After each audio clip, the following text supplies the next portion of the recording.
All right, so here we are with the 96 S10. It's a 4.3 liter engine. I wanted to make a video today and see if I can do just a small step-by-step process. We're going to change the fuel pump on this vehicle, but we're going to cut a corner, and instead of dropping the tank out of the vehicle, we are actually going to lift the bed up and off of the vehicle. It saves time and also saves you muscles and bones, and in the sense that you won't be so sore the next day from bench pressing a fuel tank. And in order to remove the bed off of here, you have 4 bolts. You can see right there. And now I've already soaked my bolts in PB Blaster because they do connect to the frame and brackets, and they're pretty heavy bolts. So if you can just see that one there. So you have one there, and then you have one up front here as well. Yeah, and then you also have 2 on the back. And so we're going to take all the ones up front out, and then the 2 on the very, very back there, we're going to leave in, and then that'll allow us just to access this. Now I've got my apprentice D here.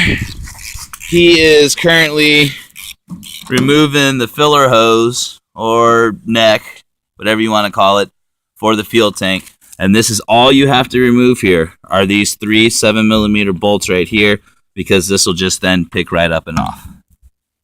So I'm going to pause it here and break out the impact gun so we can start removing bolts. Alright, so after removing our 3 bolts here, so now that's loose and that'll come up off the bed. We've got our extension and our 15mm socket. Now, I'm going to use an impact gun to get these out of here, but you could probably use a ratchet with a breaker bar on it. And as you can see, it just fits up into there. And then you just remove these 4 bolts. So I will pause it here and show you what that looks like here in just a second. So we got the air compressor running, an extension, 15mm socket. Then you just got to get underneath here. It's very simple.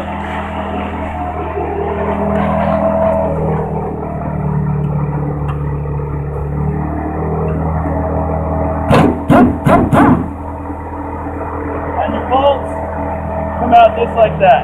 So we're going to pause it now and do the rest.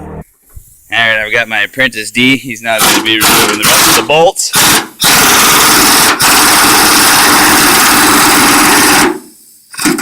Alright, so now on the back of the bed, you've got a bolt here, right behind where your shock's going to be mounted.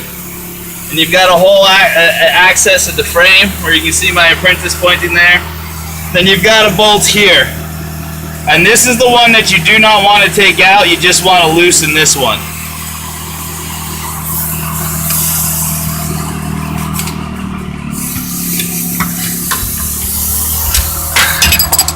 It looks like we're going to need to grab a swivel. And it looks like here, if you're going at an angle with your gun and your extension or your wrench, you should be alright. Okay, I'm going to try it like this.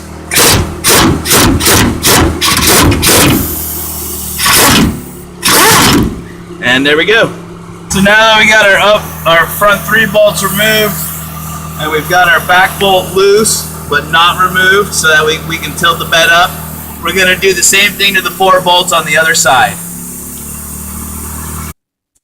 Alright, and once you got the 3 bolts on each side removed and your 2 back ones loose, you can then lift up the bed of your GM. And honestly, you can do this to just about any GM vehicle. And like I said, it'll save you the headache of having to drop the fuel tank, especially if you have a tank full of fuel. And just, put you a couple jack stands or jacks in there to be safe. Make sure you're sturdy, and you now have full access to your fuel pump.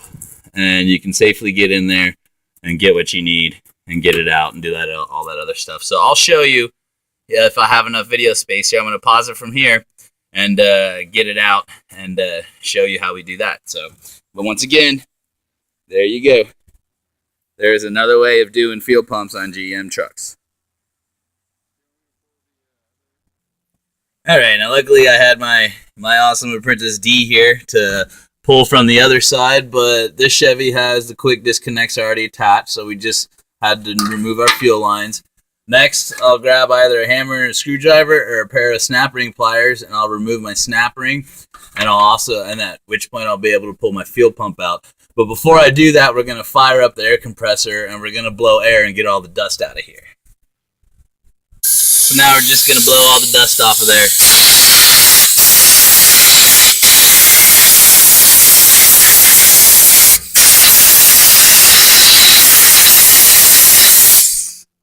And now we know. And we won't have to worry about getting any dust or dirt inside of our gas tank.